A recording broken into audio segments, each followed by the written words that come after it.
మీ యొక్క రాజకీయ అవసరాల కోసం మమ్మల్ని వాడుకోవద్దని ఒక ఘాటు వ్యాఖ్యలు సుప్రీంకోర్టు చేసిందంటే, ఒక నేరస్తుడు దాదాపుగా 16 నెలలు జైల్లో ఉండొచ్చిన వ్యక్తి, దాదాపుగా 30 కేసులు పైగా ఛార్జ్షీట్లో ఉన్నటువంటి వ్యక్తి, ఈ రాష్ట్రంలో ప్రజలు ఒక్క ఛాన్స్ పేరు మీద వస్తే ఆయనకు ఒక్క ఛాన్స్ ఇచ్చిన తర్వాత ఏమైందో చూసినటువంటి ప్రజలు ఈరోజు జగన్మోహన్ రెడ్డి సుప్రీంకోర్టు మెట్లెక్కి ఓటుకు నోటు కేసు సంబంధించి మాట్లాడుతున్న సందర్భం చూస్తే డైరెక్ట్గా, ఎందుకంటే మొట్టికాయలు అనేది హైకోర్టులో వేశారు, ఆ మొట్టికాయలు సరిపోలేదని చెంపదెబ్బలు కావాలని సుప్రీంకోర్టుకు వెళ్ళినటువంటి పరిస్థితి చూస్తూ ఉంటే, జగన్మోహన్ రెడ్డి చంద్రబాబు నాయుడు గారి మీద ఏ విధంగా బురద జల్లాలనుకుంటుంది మనం చూస్తూ ఉన్నాం.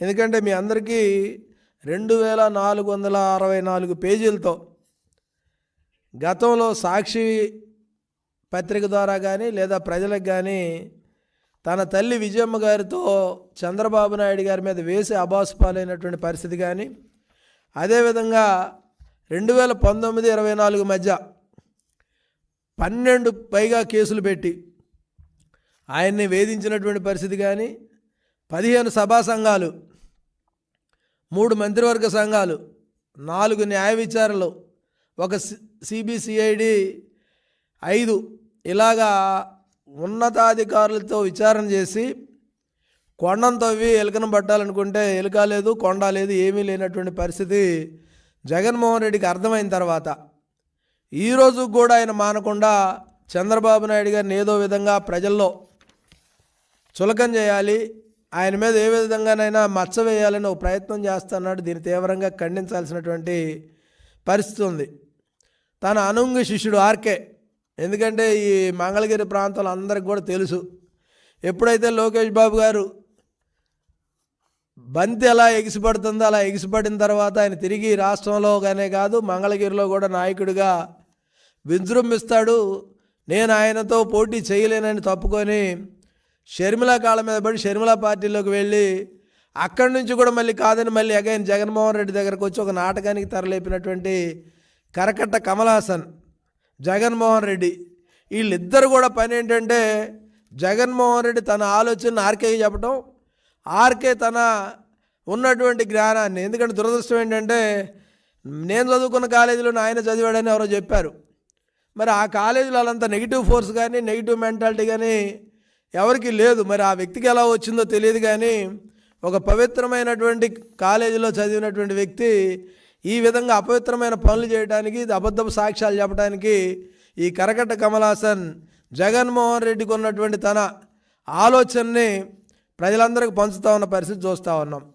ఎందుకంటే ఓటుకు నోటు కేసులో హైకోర్టు చాలా క్లియర్గా చెప్పింది, చెప్పిన తర్వాత చాలదన్నట్టు సుప్రీంకోర్టుకు వెళ్ళి సుప్రీంకోర్టులో చెప్తే వాళ్ళు కూడా చీవాట్లు పెట్టిన పరిస్థితి చూస్తూ ఉంటే, అంటే సాధారణంగా మనిషికి ఒక మాట గొడ్డుకు ఒక దెబ్బ అంటారు, ఇది మనిషి కాదు గొడ్డు కాదు అన్న టైపులో జగన్మోహన్ రెడ్డి ఉన్న పరిస్థితుల్లో ఈరోజు చేస్తూ ఉన్నాం.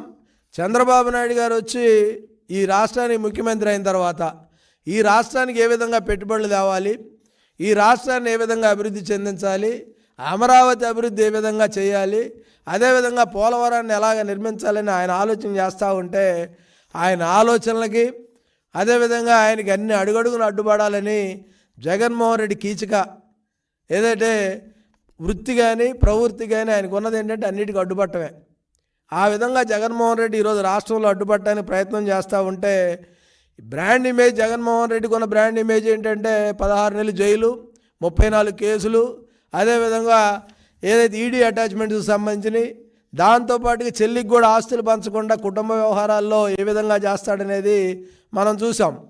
కానీ ఈరోజు జగన్మోహన్ రెడ్డి అవన్నీ జనాలు మర్చిపోవాలంటే ఇప్పుడు ఉన్నటువంటి ముఖ్యమంత్రి చంద్రబాబు నాయుడు గారి మీద మచ్చ వేయాలి.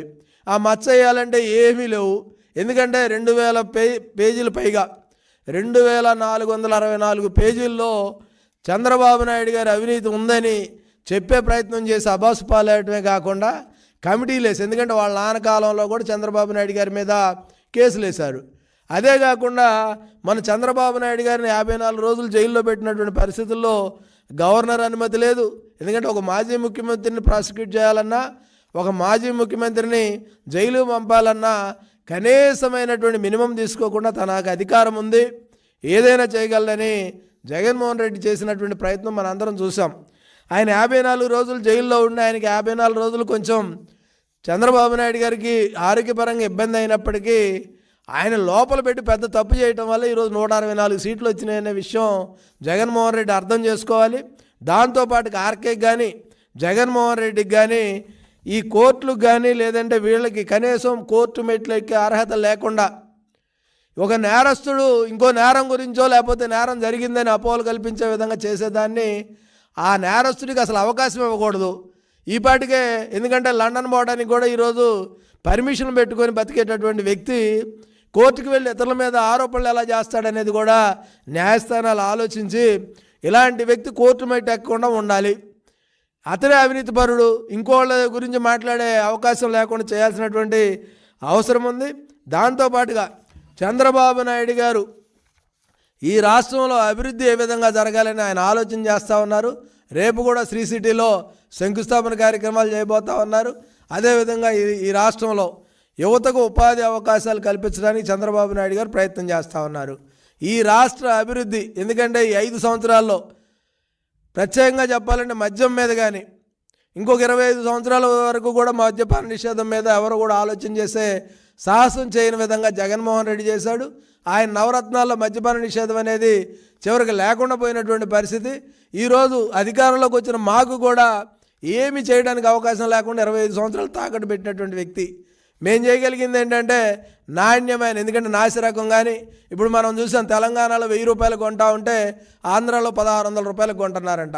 ఆ 600 రూపాయలు ఏ అధికారి జేబులోకి వెళ్ళాయి, ఏ జగన్మోహన్ రెడ్డి తాబేదారులకు వెళ్ళాయి, ఏ ఉండవల్లి ప్యాలెస్కి వెళ్ళాయి అనేది కూడా త్వరలోనే లెక్క తేలుతూ ఉంది.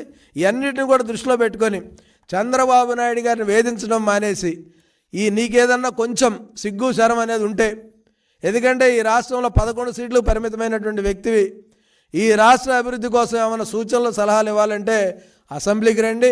అదేవిధంగా ఈరోజు ఏదైతే 10% ఉంటేనే ప్రతిపక్ష హోదా వస్తుంది అనుకుంటే ఆ 10% ఎలా తెచ్చుకోవాలనే దానికి ప్రయత్నం చేయండి తప్ప ఇలాంటి చౌకబారు ఎత్తుగడలతో చౌకబారు విధానాలతో జగన్మోహన్ రెడ్డి పబ్బం గడుపుకొని ప్రజలను ఏదో మాయలో పెట్టి జగన్మోహన్ రెడ్డి ప్రజలను ఏదో తప్పుదోవ పట్టించి ఈ రాష్ట్రంలో ఏదో జరుగుతుందని ఒక భ్రమలు కల్పించొద్దని మనవి చేస్తూ ఉన్నాం. దాంతోపాటుగా జగన్మోహన్ రెడ్డికి ఒకటే మనవి చేసేది, జగన్మోహన్ రెడ్డి గారు మీరు మీ అమ్మాయి దగ్గరికి ఎలా వెళ్ళడానికి పర్మిషన్ కావాలో అది అప్టైన్ చేయండి, ఏ విధంగా వెళ్ళాలో దాని గురించి ఆలోచన చేయండి తప్ప ఈ రాష్ట్రంలో ప్రజలు సుభిక్షంగా ఉన్నారు, సంతోషంగా ఉన్నారు. ఏదైతే ఈ కూటమి అధికారంలోకి వచ్చిన తర్వాత ప్రజలకు ఏం కావాలో వాళ్ళందరూ కూడా తెచ్చుకుంటా ఉన్నారు. ఈ ప్రభుత్వం కూడా వాడికి ఇదోధికంగా ఏ విధంగా చేయాలనే దాని మీద ఆలోచన చేస్తూ అమలు చేస్తూ ఉంది. దయచేసి మీరు ఆ విధానాలు వీడి ప్రభుత్వాన్ని సహకరించవలసిందిగా, ప్రభుత్వానికి మేలు చేసే అంశాల్లో సలహాలు సూచనలు ఇవ్వాల్సిందిగా వారిని కోరుతూ ఉన్నాం.